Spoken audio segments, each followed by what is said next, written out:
4 kiat membentengi diri kita dari godaan, dari rayuan, dari gangguan setan. Yang pertama,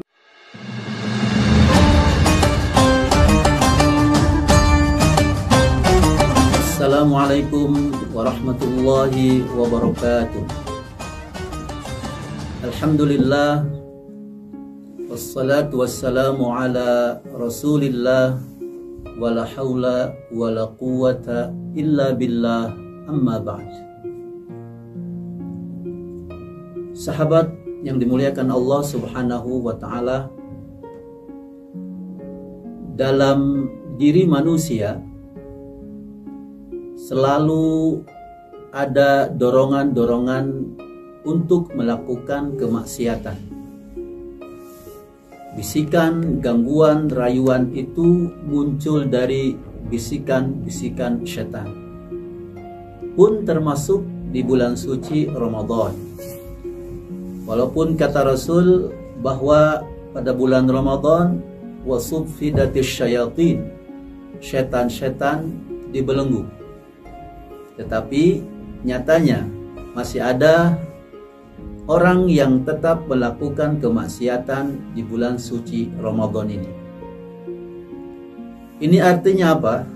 Bahwa kita sebagai seorang muslim, walaupun telah Allah mudahkan untuk beramal soleh, terutama di bulan Ramadan, yang Allah subhanahu wa ta'ala telah membelenggu setan-setan itu, maka kita tetap secara pribadi kita harus bisa membentengi diri kita semaksimal mungkin supaya tidak tergoda oleh godaan-godaan setan itu. Sahabat yang dimuliakan Allah subhanahu wa ta'ala, ada 4 cara kita bisa melawan godaan-godaan setan ini.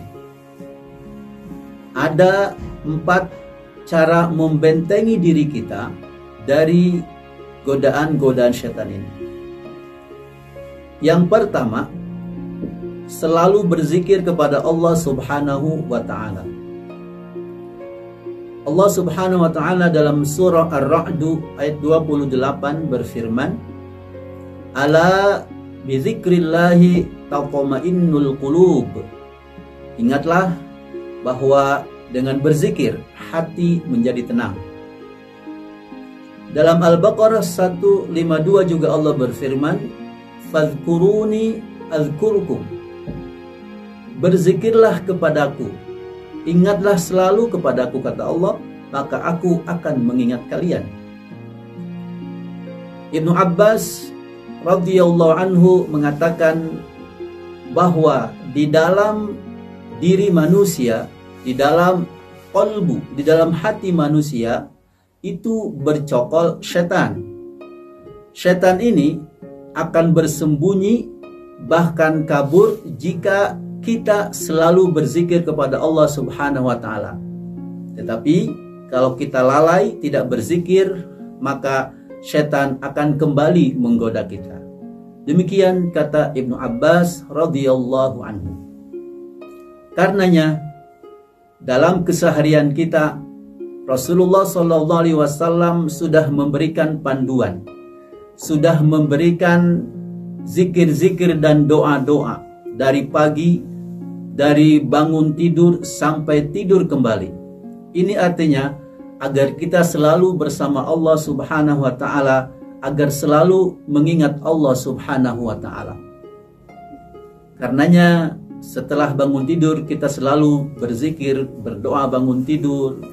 Aktivitas yang lain juga sama, kita berdoa berzikir.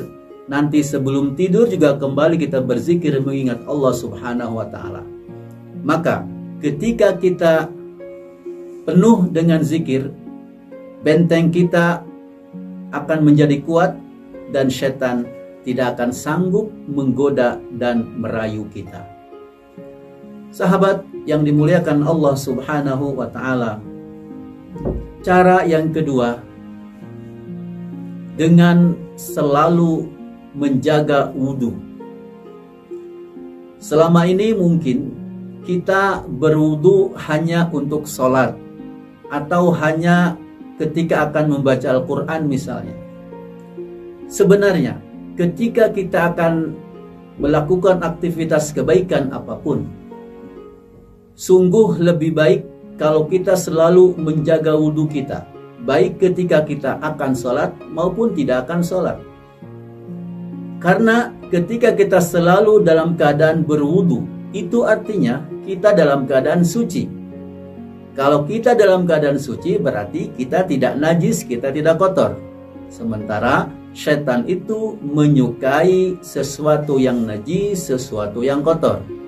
Maka dipastikan ketika kita selalu bersih secara lahir dan batin. Secara batin kita selalu berwudu, maka insya Allah setan-setan itu tidak akan berani, tidak akan sanggup menggoda dan merayu kita, karena kita selalu terjaga dengan wudu kita.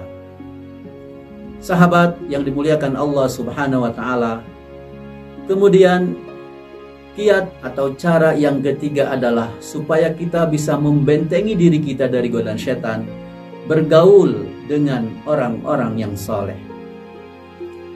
Ada hadis riwayat Ahmad, Abu Daud dan Nasai. Rasulullah SAW bersabda, "Innama ya'kulu dhi'bu minal ghanami al-qasiyah." Bahwa serigala itu hanya akan memangsa kambing yang memisahkan diri. Ini artinya apa? Bahwa ketika seseorang tidak bergaul dengan orang-orang soleh, dalam artian dia memisahkan diri, tidak mau bergabung dengan orang-orang yang baik, dengan orang-orang yang soleh, menyendiri, maka peluang setan untuk menggoda, merayu, menjerumuskannya itu lebih besar. Karena setan akan dengan mudah ketika seseorang sendiri, kemudian tidak berteman, tidak punya kelompok-kelompok orang-orang yang baik, maka peluang setan sangat besar untuk menggoda orang tersebut. Karenanya, mari kita selalu berusaha dekat, bergaul, bergabung dengan orang-orang yang soleh, dengan orang-orang yang baik. Karena itu akan membentengi diri kita dari godaan dan rayuan setan.